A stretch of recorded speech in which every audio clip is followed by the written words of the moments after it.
Hi, I'm Daniel Segal, Senior Care Advisor at Total Senior, and I want to talk to you today about some of the reasons people relocate to senior living communities. Some of them might be obvious. People need care, people need support, but it's not always black and white, and it's not a one-size-fits-all environment. So let's talk about a few different circumstances. We'll start with that obvious one. People move into an assisted living because they need some support. It doesn't necessarily mean that someone needs total care and help with every aspect of their life. They might just need something here and there. It could be slight memory loss, where they would benefit from having somebody manage their medication to make sure they don't miss any meds or don't make any mistakes with their medications. Staying on routine and on the right cycle with your meds is very important. It might be because they don't want to cook for themselves anymore. We work with a lot of widowed individuals, some males who lost their wives, and their wives cooked for them for the last 60, 70 years. And they don't want to eat TV dinners out of their freezer. Having 3 meals a day in restaurant-style dining in a senior living community gives them all the health benefits they need of nutritious meals to make sure they can go on with their life. Some people don't feel that stable in the shower. They heard about someone that slipped and fell, and it was a spiral effect and led to the end of their life. Why risk that? You can move to an assisted living and have a caregiver only there to help you shower. And they don't even have to come into the shower. Maybe it's just having that person in the bathroom as a safety net should something happen. Another common reason that people relocate is for socialization. We all need friends, we all need people in our lives. We can't do it alone. And when you're living in a community, you develop relationships with your peers. You don't necessarily need to move there to make 100 new friends. Just having a couple of great people that you can relate to, that you can share stories of your adulthood or your childhood and your previous life experiences and relate to them on things you've done and the travels you've experienced around the world, that would bring tremendous value and happiness to an individual's life. Sitting down to eat dinner with a friend rather than sitting by yourself in front of a TV could give you everything you need to continue pushing on, have a desire to want to live more.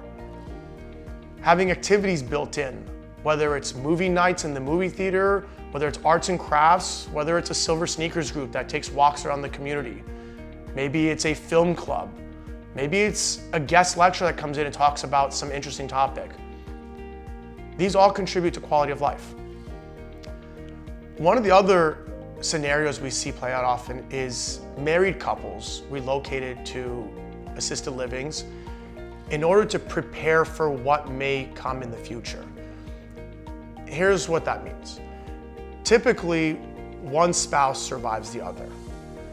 If you live in a home for 40, 50 years, and you have all these memories and you lose your spouse after all those years, it's really difficult to continue living in that home by yourself and looking around and seeing all the pictures, all of the memories that you made in that home.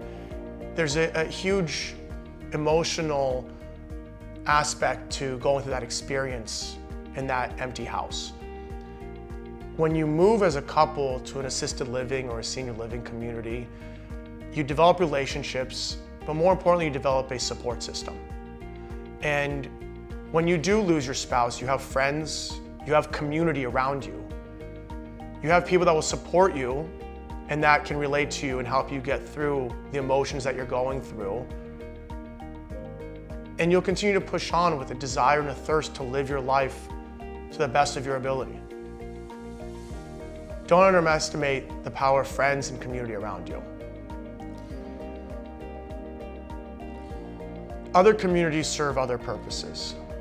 Memory care communities are safe for those that have cognitive impairment, whether it's dementia, Alzheimer's, or other cognitive impairment at different stages. Some for early stage memory loss, some for advanced memory loss. Some of them are secured for those that are an elopement risk. They're often referred to as wanderers.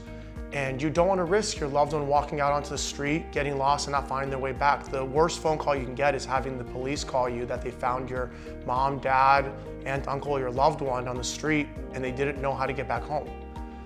It's important to address the needs that someone has before something happens. Being proactive and learning about what communities look like, what they offer, how much they cost, what's near you, what might be a good fit at any given time, whether today or in the future. It's worth researching and having some clarity now to make an educated decision rather than waiting until something happens and having to make a spur of the moment decision in just a couple hours and not be sure if it's the right situation. So rather than running through that maze and having to risk relocating a loved one over and over again, take the time to investigate what solutions might look like now. Maybe even prepare for yourself so you know what you want in your future so you can tell your kids to make it easier on them.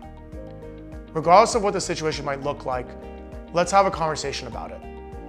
Give us a call, let's dive into the details of what's going on with you or your family member, and we'll help you understand what the solutions might look like and coordinate the right pieces of the puzzle for your particular situation.